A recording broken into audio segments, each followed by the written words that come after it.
So yun, good afternoon mga idol natin dyan and followers. So, pinapa-explain sa atin ni PS Valis, isa din siyang protection agent mga idol, kung ano ba daw ang ibig sabihin ng concealed carry. Concealed mga idol, ang ibig sabihin niya sa Tagalog nakatago mga idol.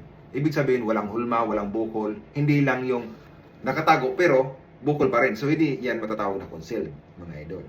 So kahit saan yan nakalagay, sa sasakyan mo man yan, sa bag mo man yan, sa katawan mo man, kung nakatago siya mga idol, dapat hindi siya nahahalata or hindi nakikita yung hulma ng firearm.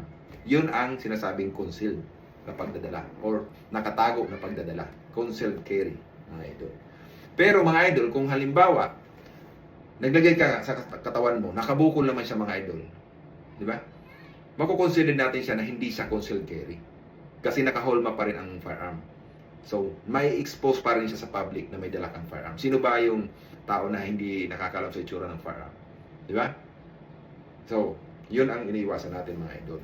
Sample mga idol, di ba? Ganyan lang, di ba? Simple lang mga idol, di ba? Sino mag-aakala na may dala tayong firearm, di ba? I-evaluate ko yung sarili ko bago ako kumarap sa inyo, di ba? Dapat walang bukol, di ba? Ganon yung concealed carry mga idol. Ha?